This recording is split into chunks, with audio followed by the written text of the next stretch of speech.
Local broadcasting Chuffield. Local radio's great big number 2. Coming straight down your ear. Yeah, lock up your daughters and crotch-friendly farmyard animals. This is me, Nick Clegg, here on your wonderful LBC, Local Bollocks and Chat. And our first caller is Ed Miliband from London. This is me, Nick Clegg, knowing you, Ed Miliband. Aha. Aha. So what do you want to talk about, Ed? Well, I just wanted to share something very personal with you. Not too personal, I hope. I hope we're not going to be calling you Ed Williband forevermore, mate. I don't have one. One what, mate? A Willy Band. I'm Jewish. Okay. So, what's your story, Ed? Well, it's about my childhood. When I was growing up as the unshod, poverty-stricken middle-class child of a well-paid Marxist academic in suburban Yorkshire, everyone teased me. I always thought I was the most pathetic person in the world, the biggest loser. But later in life, something happened to me that made me realise I wasn't. Wow, and what was that, Ed? Well, it was meeting you. Really? I must say, I'm really choked, Ed. I hadn't realised I was quite literally such a big inspiration to you. Yes, because after I met you, I knew I wasn't the world's biggest loser after all. You are. Ooh, well done, Ed. Yeah, very funny, Ed. Do you know what my wife and I say when we see a political leader sacrificing his party, abandoning all his principles, letting down his supporters, ignoring the hard-fought rights of ordinary people, watching them suffer for just the chance of a pathetic stab at power? Do you know what my wife says when she sees a party leader like that? No. She says, Ed, stop looking at yourself in the mirror. You're not going to get any better looking. Wow, that's Islington-tastic, mate. Ed? Yes, Dick. When you were growing up, mate, did they make fun of your voice? Well, they did, Nick. Yeah, because you know your voice, right? It sounds like Manny the Mammoth from Ice Age put his trunk up his hairy arse to finger his prehistoric prostate and got it stuck there. Are you trying to say I talk out of my bottom? Too right, mate. You just lost your deposit, mate. So now time for our next caller, and it's George Osborne from London. Hello, George. Aha. Staying alive. Sorry, is this George Osborne, or are all the deceased members of the Bee Gees quite literally singing right back at me from the grave? I'm doing chest compressions. I've got a very sick and poorly dying patient on my hands here. What? This isn't NHS 111. Oh, thank Christ for that. Have you phoned 999, George? I think you need a doctor urgently, mate. So does your patient. I did? How am I supposed to save the patient? I kept telling her she was all better. I kissed it all better. Honestly, I did. I even bumped up her annual ISA allowance so she can save more of her pension for her private healthcare provider to sponge off, but she's still bleeding very badly. Bleeding, you say? How exactly are you treating this patient? Just by cutting. Cut off more, mate. Oh? Yeah, much more. Cut off her arms, her legs, her spleen, her islets of Langerhans, mate. Aren't they Danny Alexander's constituency? Don't worry about him. He's only a Tory. Even cut her head off if you have to, mate. Why? Because you've got a hope in hell if you've only got the upper part of the torso and a slightly fluffy navel button. But the patient will end up dead and useless. We'll take a chance, mate. Ciao, George. We've got 110% faith in you, and thanks for teaching me how to do percentages too.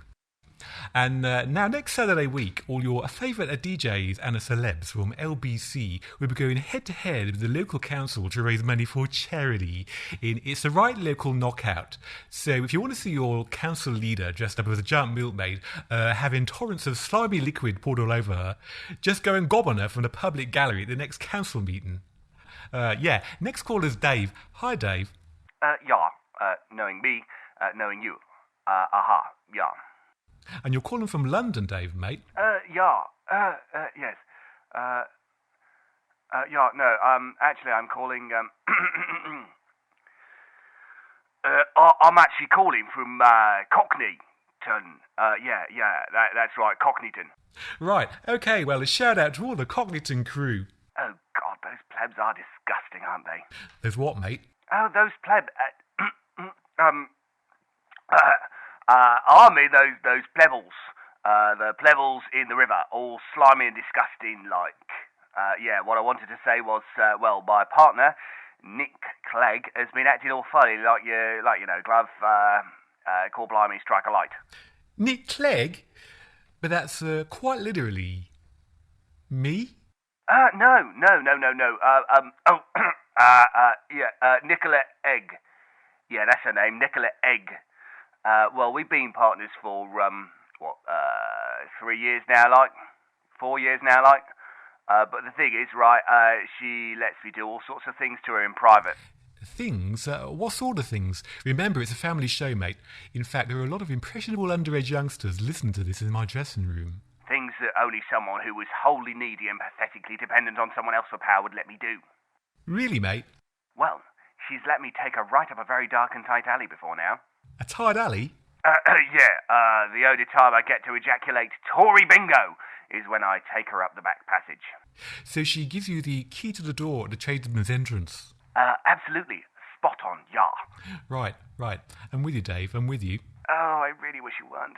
Sorry, Dave? I said, something else. So, is she very ugly, this Nicola Egg? Is that why you have to sneak things up a dark back alley with her? So you can't see her face? No, nothing like that, Gov.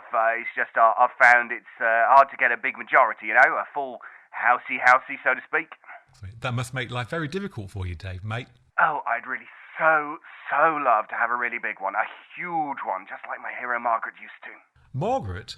So are we talking about a transsexual here? A woman with manly characteristics? Yeah. She had a massive one, and she weren't afraid to swing it around either. So the only way me and Nicola Egg can, get things knocked up, as it were, is to be, tied together.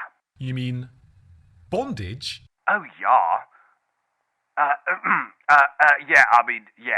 Gov. Well, she sounds like a game girl, Dave. You must be very proud to have someone like that by your side. Oh, I fucking am not. Oh, bless. Bye, Dave, mate. Thanks for a talking and a calling to LBC. OK, just time for one last caller before our next tune, and it's Liz in Windsor. Hi, Liz. Aha. Aha, Mr. Clegg. We are amused.